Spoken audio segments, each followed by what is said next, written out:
ಮೇಷರಾಶಿಯವರಿಂದ ಈ ವರ್ಷ ಭವಿಷ್ಯವನ್ನ ಶುರು ಮಾಡೋದಾದ್ರೆ ಹೇಗಿದೆ ಗುರುಗಳೇ? ಅಮ್ಮ ಹೌದು, ಮೊದಲನೇದಾಗಿ ತಮ್ಮಲ್ಲೊಂದು ವಿಚಾರ ಬಂತು, ಸಾಡೆ ಸಾತಿ ಅಂತ ಹೇಳಿ ಬಹಳ ಅರ್ಥಪೂರ್ಣವಾಗಿರ್ತಕ್ಕಂಥ ಒಂದು ವಿಚಾರವನ್ನೇ ತಾವು ಪ್ರಾರಂಭ ಮಾಡಿದ್ವಿ. ಬಹಳ ಸಂತೋಷ ಆಯ್ತು.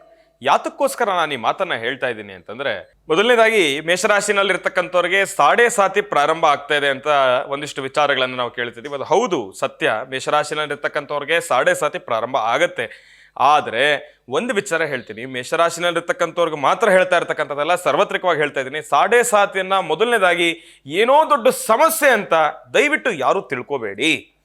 ಸಾಡೆ ಸಾತಿ ಎಂಬತಕ್ಕಂಥದ್ದು ಅದು ಪ್ರತಿಯೊಬ್ಬ ರಾಶಿಗೂ ಕೂಡ, ರಾಶಿ ನಕ್ಷತ್ರಚಾರಕ್ಕೂ ಕೂಡ ಆಗಮಿಸ್ತಕ್ಕಂಥದ್ದೇ. ಅದಕ್ಕೆ ತಾವು ನೊಂದ್ಕೊಳ್ಳೋ ಅವಶ್ಯಕತೆ ಇಲ್ಲ, ತಲೆ ಕೆಡಿಸ್ಕೊಳ್ಬೇಕಾಗಿರೋ ಅವಶ್ಯಕತೆ ಇಲ್ಲ. ಶನಿ ಪರಮಾತ್ಮ ಬಂದ್ರೆ ಬರೀ ನಮಗೆ ಕೆಟ್ಟದ್ದೇ ಆಗತ್ತೆ, ನನ್ನ ಜೀವನ ಮುಗಿದೋಯ್ತು ಅನ್ನೋ ಒಂದು ಸಮಸ್ಯೆ ಆಗಲಿ, ಅಂಥದ್ದೊಂದು ಆಲೋಚನೆಯನ್ನಾಗಲಿ ಮೊದಲನೇದಾಗಿ ನಿಮ್ಮ ತಲೆಯಿಂದ ತೆಗೆದಾಕಿ.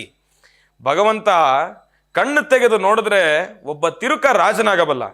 ಆತನ ವಕ್ರದೃಷ್ಟಿ ಬಿದ್ದಾಗ ಮಾತ್ರ ಒಬ್ಬ ರಾಜ ತಿರುಕನಾಗಬಲ್ಲ. ಆತನ ವಕ್ರದೃಷ್ಟಿ ಯಾವಾಗ ಬೀಳುತ್ತೆ?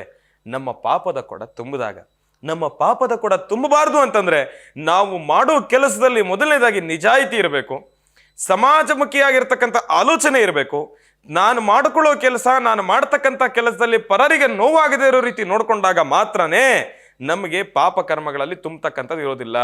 ಹಾಗಾಗಿ ಶನಿ ಪರಮಾತ್ಮನ ಅನುಗ್ರಹ ನಮಗೆ ಅತ್ಯವಶ್ಯಕ. ಮೇಷರಾಶಿನಲ್ಲಿರ್ತಕ್ಕಂಥವ್ರ ಭವಿಷ್ಯತ್ತು ನಾನು ತಿಳಿಸ್ತಕ್ಕಂಥದ್ದು ಏನಪ್ಪಾ ಅಂತಂದ್ರೆ, ಮೊದಲನೇದಾಗಿ ಮೇಷರಾಶಿನಲ್ಲಿರ್ತಕ್ಕಂಥವ್ರು ನೊಂದ್ಕೊಳ್ಬೇಡಿ, ತಲೆ ಕೆಡಿಸ್ಕೋಬೇಡಿ.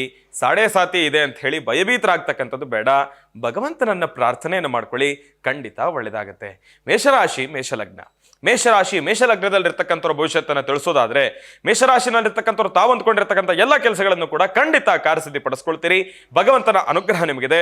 ನೀಲಾಂಜನ ಸಮಾಭಾಸಂ ರವಿಪುತ್ರಂ ಯಮಾಗೃಜಂ ಛಾಯಾಮಾರ್ಥಾಂಡ ಸಂಭೂತಂ ತಂ ನಮಾಮಿ ಶನೇಶ್ಚರಂ. ಶನೇಶ್ವರನನ್ನ ಪ್ರಾರ್ಥನೆಯನ್ನ ಮಾಡ್ಕೊಳ್ಳಿ. ಒಂದು ವೇಳೆ ಸಮಸ್ಯೆ ಎದುರಾಗುತ್ತೆ ಅಂತಂದ್ರೆ ಹನುಮನನ್ನ ಪ್ರಾರ್ಥನೆಯನ್ನ ಮಾಡ್ಕೊಳ್ಳಿ. ಮನೋಜವಂ ಮಾರುತುಲ್ಯ ವೇಗಂ ಜಿತೇಂದ್ರಿಯಂ ಬುದ್ಧಿಮತಾಂ ವರಿಷ್ಠಂ ವಾತಾತ್ಮಜಂ ವಾನರ ಯೋಧ ಮುಖ್ಯಂ ಶ್ರೀರಾಮದೂತಂ ಶಿರಸಾಂ ನಮಾಮಿ. ಹಾಗಾಗಿ ಮಾರುತಿ ಪ್ರಸನ್ನ ಆಂಜನೇಯ ಸ್ವಾಮಿನ ಪ್ರಾರ್ಥನೆಯನ್ನ ಮಾಡಿದ್ರೆ ನಿಮಗೆ ಎದುರಾಗ್ತಕ್ಕಂಥ ಸಂಕಷ್ಟಗಳಿಂದ ಕಿಂಚಿತ್ ದೂರ ಬರ್ತಕ್ಕಂಥದ್ದು ಇರುತ್ತೆ. ಇಡೀ ವರ್ಷ ಪೂರ್ತಿ ಸಣ್ಣ ಪುಟ್ಟ ಸಮಸ್ಯೆಗಳು ಎದುರಾಗತ್ತೆ, ಬರೀ ಸಂತೋಷದ ಕ್ಷಣ ಅಂತಾನೆ ಅಲ್ಲ. ಆದರೆ ಸಂಕಟ ಬಂದಾಗ ವೆಂಕಟರಮಣ ಅನ್ನೋ ಹಾಗೆ ತಾವೂ ಕೂಡ ಸಮಸ್ಯೆ ಅನ್ನೋದು ಇದ್ದೇ ಇರುತ್ತೆ. ಭಗವಂತನನ್ನ ನಂಬಿ ತಾವು ಮುಂದುವರೆದಿದ್ದೆ ಆದರೆ ಖಂಡಿತ ಕೆಲಸಗಳನ್ನ ಕಾರ್ಯಸಿದ್ಧಿಪಡಿಸ್ಕೊಳ್ತೀರಿ. ಮೇಷರಾಶಿನಲ್ಲಿರ್ತಕ್ಕಂಥವ್ರು ಉದ್ಯೋಗ ವ್ಯಾಪಾರ ಅನ್ನೋ ರೀತಿ ನೋಡೋದಾದ್ರೆ ಇರೋದ್ರಲ್ಲಿ ಪರವಾಗಿಲ್ಲ, ಒಂದಿಷ್ಟು ಚೇತರಿಕೆಯನ್ನ ಖಂಡಿತ ಗಮನಿಸ್ಕೊಂತೀರಿ. ನೊಂದ್ಕೊಳ್ಳೋ ಅವಶ್ಯಕತೆ ಇಲ್ಲ.